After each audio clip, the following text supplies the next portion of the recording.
Hello friends, I am Bhumika Pandey and today I will tell you class 10th English, the poem. The name of poem is A Tiger in the Zoo. As the name is suggesting of this poem is about a tiger who is in a zoo. And in this poem, the writer is Leslie Norris. And the writer have compared the tiger living in the zoo with a wild tiger very beautifully in a poem. First, we will read the poem. I will explain you. Then we will see the poetic devices used in this poem. He stalks in his vivid stripes the few steps of his cage on pads of velvet quiet and his quiet trails. Hard meanings. Stalks means follow, किसी का पीछा करना. Pads here refers to paws, tiger के पंजे. And vivid means very bright color.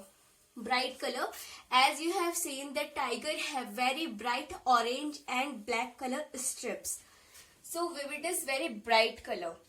So in this first stanza, the poet is saying that he stalks in his vivid stripes.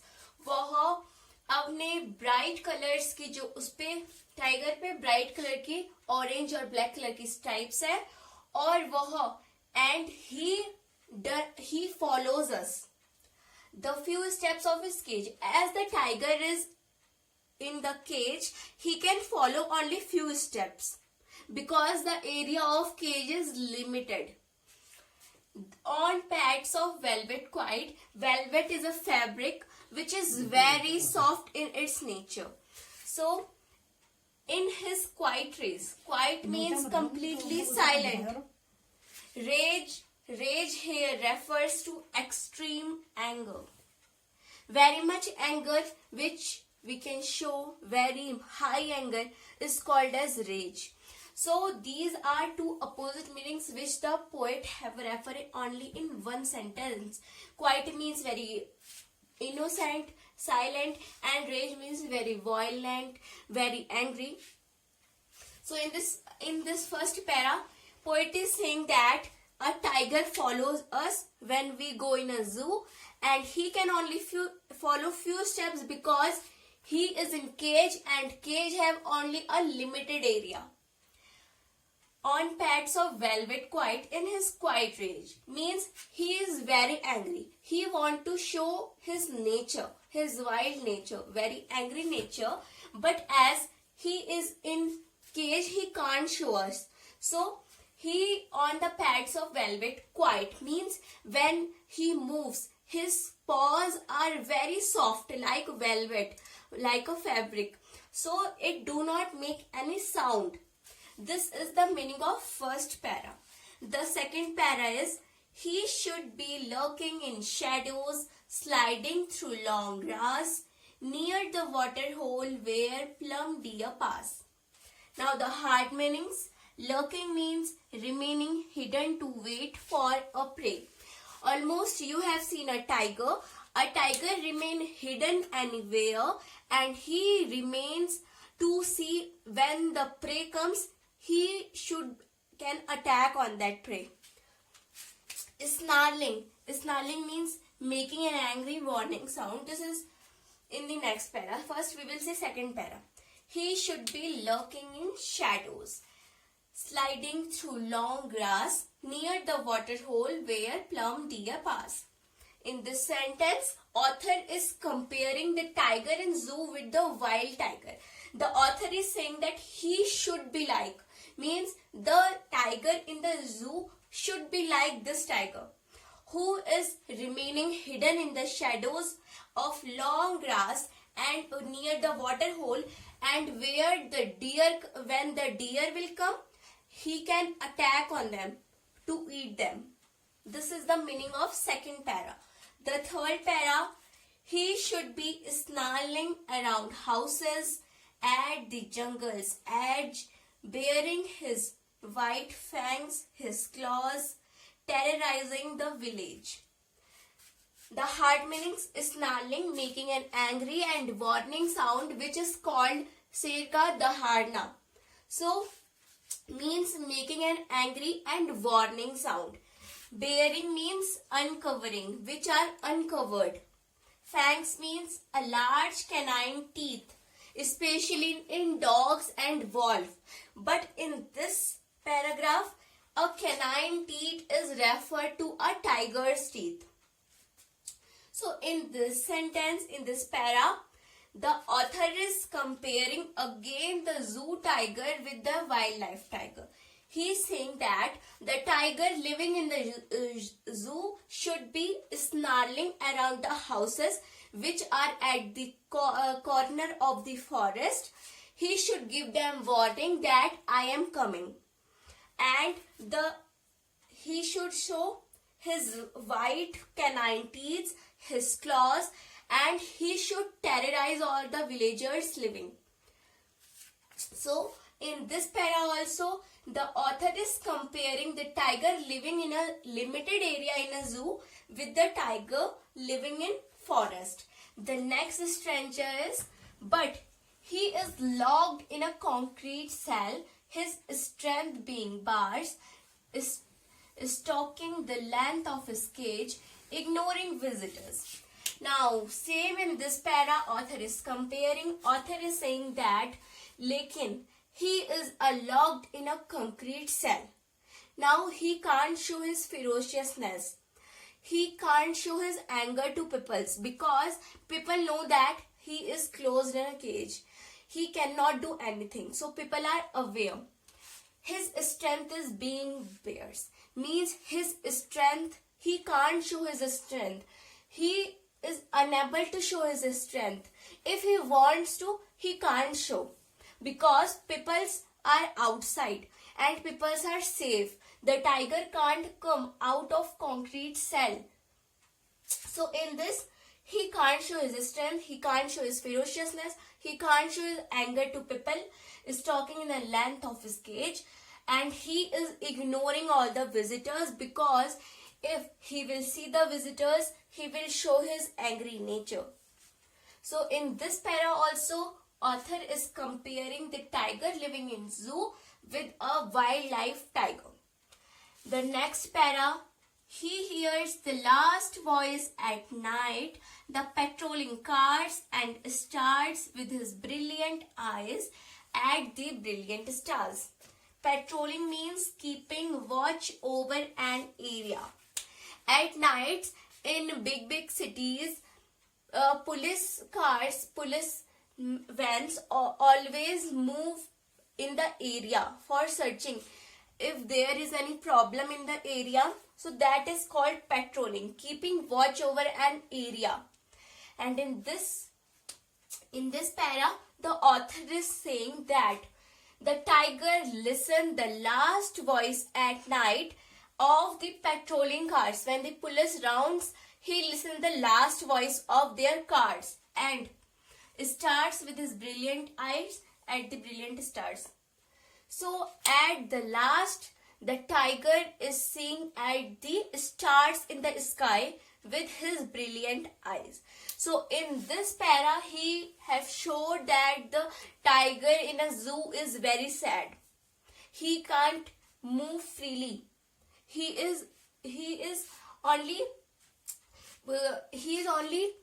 have no freedom. He can't go anywhere. He can't show his angry nature. Now we will see what are the poetic devices used in this poem. First, we will discuss the rhyme scheme of poem. So in whole poem, the rhyme scheme is A, B, C, B. Now, cage and rage are similar, but stripes and quiet are different. So A, B, C, B. This is the rhyme scheme of this poem. The next thing is personification. Personification is the thing in which we give the name or thing to a non-human being. Like in this, we use he almost for all human beings. But in this poem, the author have give he to a tiger. So this quality is called as personification. The second thing is enjambment. Now what is enjambment? when we continue a same sentence in 2 lines and there will be no mark in the end of first line. Like, he stalks in his vivid stripes, the few steps of his cage. The same sentence is repeating and no sign at the last. So this is called as enjambment. The next thing is that in this S is coming very much times. Stalks in 2 times S is coming, his S is coming, and stripes S is coming. So this quality is called as consonants. Consonants. The consonants is the thing in which a word is repeating almost many times in a single sentence. This quality is called as consonants. And the next thing which is repeating is I, his vivid stripes. So I is repeating many times in this sentence, which is called as assonance. Assonance is the thing in which a vowel sound is repeating many times in a sentence. Now I is a vowel and I is repeating 1, 2, 3, 4, 5 times. So this is an assonance. In the next para, the rhyme scheme is similar A, B, C, B. Grass and pass are similar, shadow and hole are different, A, C and B, B.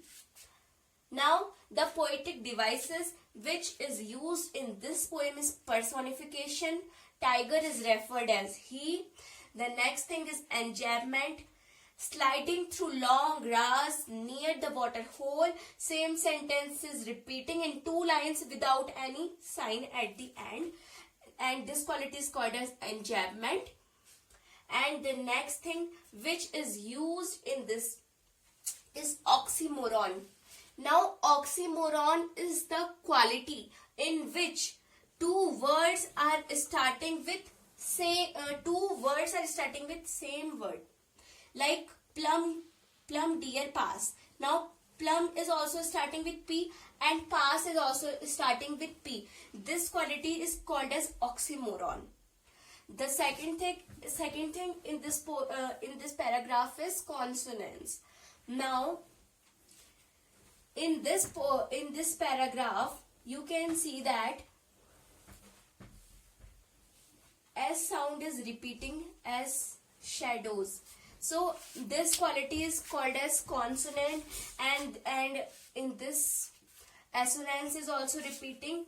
I sound is repeating many times, so this quality is called as assonance. In the third paragraph, the rhyme scheme is similar, A, B, C, B. Edge and village are similar, but houses and claws are different, A, C and B. The poetic devices which is using is personification. Tiger is referred as he. And the second thing is consonants. Now you can see in this poem, as in this line, should snarling around houses, S. So S is repeating many times. This quality is called as consonants. And one more thing is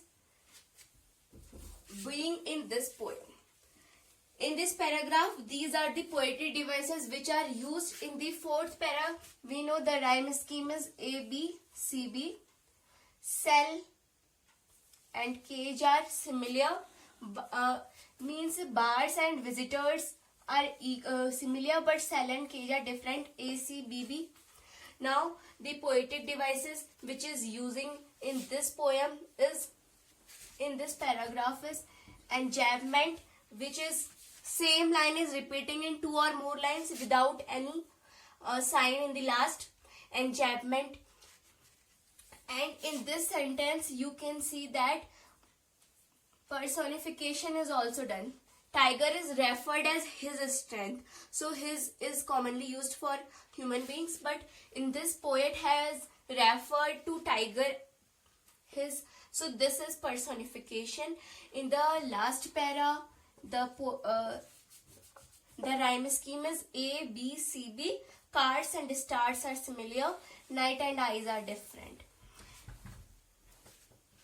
And in this poem, personification is done. And we can see here enjambment also. Same sentence is repeating. And starts with his brilliant eyes at the brilliant start. So same sentence is repeating without any sign at end.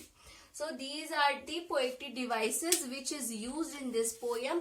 We have discussed the poem. I have explained you, and we have seen the poetic devices which is used in this poem. Thank you.